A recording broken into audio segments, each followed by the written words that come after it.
Nous sommes comme ça dans le sud Cameroun. Les autochtones qui pourchassent les halogènes. Observez-le bien, peuple du changement.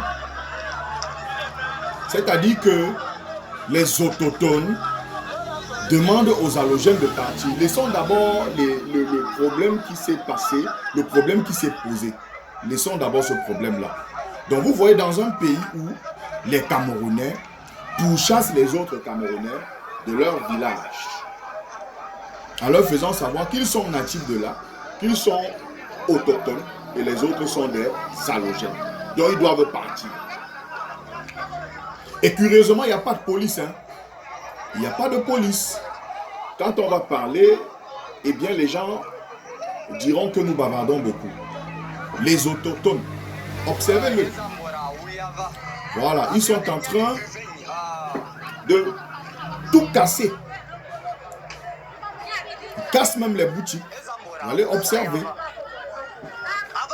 Il n'y a pas de police. Il n'y a pas les policiers, les forces de l'ordre qui sont là pour régulariser la situation.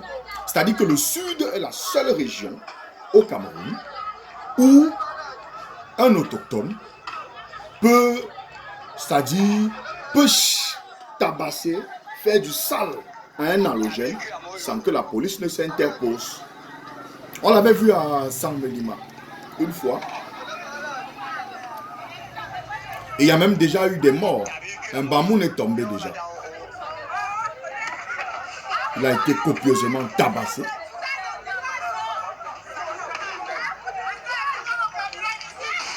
Voilà. Voilà les boutiques qui se font casser. C'est-à-dire on casse les boutiques. Et vous allez vous rendre compte bien après que quand ils font comme ça, je dis bien quand ils font comme ça, c'est pour emporter. Observez bien, ils sont en train de casser. Vraiment. Peuple du changement, vous venez d'observer vous-même. Vous-même, vous venez d'observer vous-même ce qui se passe dans le sud Cameroun. Des gens sont trop, des autochtones chassent les halogènes. Je n'ai jamais été d'accord avec ces expressions autochtones halogènes parce qu'en réalité nous sommes tous des Camerounais. Vous n'allez jamais voir, vous n'allez pas voir ça ailleurs. Des gens d'un village, moi je ne veux pas prononcer autochtone, les ressortissants d'un village, les natifs d'un village, bon, pour chasser les étrangers, c'est-à-dire qui sont du même pays, de la même nationalité que de leur village. Observez très bien ce qui se passe. Les autochtones, je ne voulais pas prononcer, mais je me sens obligé. Les autochtones chassent les halogènes au point de casser leurs boutiques. Et vous allez les voir avec les biscuits parlégés, des sacs de riz qu'ils vont ramasser. Ils vont piller ces boutiques-là pour aller à la maison avec. Manger. C'est-à-dire que ça s'embrasse. On chasse carrément les halogènes. Disant, rentrez chez vous. Eh bien, il s'agit de quoi concrètement, ces chers peuples du changement? Il s'agit d'un natif du village qui a été assassiné. De retour de son village, de retour d'un voyage, il a été agressé et il a été bien évidemment tué. Les riverains, ceux qui vivent dans le village, les autochtones, ont donc déduit qu'il s'agit là que ce meurtre était perpétré par les halogènes. Eh bien, on a soupçonné donc les anglophones. Je ne sais sur quoi est-ce que ces gens se sont basés ou alors ces populations se basent pour penser ainsi. C'est comme ça qu'ils ont aussi commencé à tout casser au point d'assassiner un Bamoun de la même façon que les autochtones là ont été assassinés. Au point d'assassiner même un Bouddha. Je pense qu'il y a aussi les Bouddhas. On dénombre déjà plusieurs morts de toutes les façons. Selon nos sources d'information. Un Bamoun est déjà sur le carreau. qui était marié, qui avait des enfants, et dont sa boutique a été cassée. Dans nos villes, dans toutes les villes dans lesquelles nous vivons, et même dans nos villages, des bandits de grand chemin assassinent tous les jours. Est-ce qu'on a déjà indexé les gens pour dire c'est telle tribu qui assassine? Vous avez découvert un charnier du côté d'Edea, sur la route d'Edea, les bensikineurs qui se font agresser, arracher la moto, qui se font tuer. Est-ce que là, on peut dire, on peut affirmer qu'il s'agit des gens d'une certaine tribu qui le font? Non. Mais ces gens, ils ont immédiatement tiré la conclusion selon laquelle ce sont les halogènes qui assassinent. Les anglophones, précisément. Ou alors les Bamileke. Déjà, ils disent que les Bamileke et les anglophones sont des cousins. Voilà qu'ils sont en train de chasser les halogènes, sans que la police n'intervienne. Je dis, le sud est la seule région de ce pays où les autochtones peuvent fouasser, tabasser les halogènes sans que la police n'intervienne. C'est-à-dire, voilà ce que le régime du renouveau de 43 ans nous a servi, nous a légué, nous a laissé la division, la haine tribale, le tribalisme à l'extrême. Montrer aux autres que sache que ton frère là n'est pas ton frère. Il est Bamileke, toi tu es du centre. Il est Bamileke, toi tu es du nord. C'est pas ton frère. Vous n'allez jamais être les amis. Vous n'allez jamais marcher ensemble. Vous voyez? Et je me pose la question de savoir où sont les influenceurs? Où sont passés Moustique le charismatique et Kopo? Kopo est où? Moustique le charismatique est où? Pour dénoncer ça. Les influenceurs à 2 balles. Si parmi les boutiques qu'on cassait là, il y avait la boutique d'un influenceur, je vous assure que s'il y avait la boutique d'un influenceur là-bas, ce serait du lourd. On devait avoir les images partout.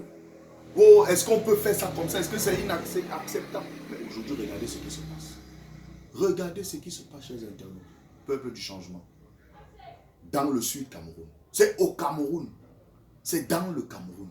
Ce n'est pas ailleurs. Regardez ce que les gars font au Cameroun. Au sud du Cameroun. Dans notre pays. Où les Camerounais se font massacrer par leurs frères camerounais. Je vais dire merci à tous ces médias tribalistes, haineux et leurs journalistes, leurs soi-disant journalistes et consultants, ceux qui travaillent là-bas, ceux qui attisent cela et ceux qui sont très contents que cela se passe ainsi.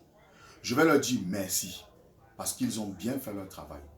Leur travail, celui de montrer à X ou Y personne, montrer aux autres que tel n'est pas ton frère ou les autres là ne sont pas vos frères. Vraiment, le travail qu'ils sont en train d'abattre dans ce sens porte ses fruits, porte déjà des fruits. Merci à tous ces médias haineux là qui sont identifiés et leurs journalistes et soi-disant consultants identifiés eux aussi. Vraiment merci, vous faites bien votre travail. Mais sachez que vous répondrez un jour devant non seulement l'histoire, mais devant les ancêtres. Parce que nous sommes en Afrique. Nous croyons aux ancêtres. Vous répondrez un jour. Même sur le plan moral, même sur le plan spirituel, vous allez répondre un jour de vos actes. Vous prenez beaucoup d'argent dans des cabinets noirs pour venir saper le vivre ensemble, diviser les Camerounais. Vous allez payer ça un jour. Je le dis, vous allez payer ça un jour. C'est dans le sud, hein, c'est dans le sud. Aucun influenceur, pour le moment, les influenceurs à 2 balles, les influenceurs, ceux-là qui ne pensent qu'à leur ventre, à ce qui entrera dans leur poche. Moustique le charismatique, si ton tarot, le tarot que tu fais chaque dimanche là, si ton restaurant se trouvait de ce côté et qu'on avait cassé, je pense qu'à l'immédiat, tout le Cameroun devait être au courant. Kopo, tu es là, tu ne parles pas. Et je me pose la question, est-ce que ce sont les militants du MS qui bagarraient là-bas? Est-ce que ce sont les militants du MRC qui bagarraient là-bas, qui étaient en train de chasser les autres, qui se bagarraient? Est-ce que ce sont les sympathisants du MRC qui, là-bas, sont en train de casser les boutiques, de tuer les Camerounais, de s'entretuer entre eux? Ce sont les militants du MRC? Ce sont les militants du MRC? Ce sont les sympathisants du MRC? Est-ce que ce sont les sympathisants ou militants du MRC qui sont en train de se bagarrer là-bas, qui sont en train de s'entretuer, qui sont en train de détruire les boutiques de leurs frères? J'espère que le peuple du changement est à témoin. L'opinion nationale et internationale est prise à témoin. Le peuple du changement en a pris acte. Inscrivez-vous massivement sur les listes électorales.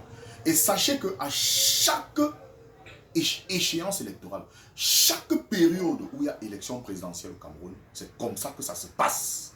On paye les gens pour diviser les Camerounais, pour attiser la haine tribale. Le tribalisme, c'est ce qu'ils savent faire. Voilà ce que le renouveau nous a laissé. C'est ça que le renouveau nous a laissé. Voilà ce qu'ils nous ont légué. Donc un jour, quand même mon fils va grandir, même mon fils, je lui dis la seule chose que le renouveau, le pays de Paul Biya, que Paul Biya nous a laissé en 43 ans de règne, c'est le tribalisme, c'est la division, c'est la haine tribale. Dans sa région, on tape, on tue, sans qu'il y ait la police. Si c'était à Bafoussam, si c'était à Douala, si c'était même seulement ici à Douala, il devait y avoir les policiers. Mais il n'y a pas de policiers. Les gens sont là, ils cassent tranquillement, on ne fait rien. Et c'est ce qui s'était passé en Saint-Mélima. Mais je vais dire, population du Sud, ceux qui croient encore en la République, ne vous laissez pas instrumentaliser. Ne vous laissez pas berner, tromper, duper par ces gens qui n'ont plus rien à proposer aux Camerounais et qui n'ont qu'une seule chose, diviser les Camerounais. Ils veulent tout gâter avant de partir. Ils veulent mettre le pays en sang avant de partir. Nous, on va les chasser de ce pouvoir de manière pacifique, dans la paix et par les urnes. Prends ta carte électorale immédiatement. Inscris-toi sur la liste électorale. Inscris-toi, va à Elekam, dans ta circonscription qui est proche, va à un point Elekam qui est proche de toi, tu t'inscris parce que nous allons massivement voter. Même ce que Elekam est en train de faire là, ils ne vont pas s'en sortir. Parce que nous allons tellement voter massivement qu'eux-mêmes vont regarder comme s'ils vont dire que non, on ne peut pas nous frauder la fesse. Vraiment, on va les battre dans les yeux. C'était Florent Pagny.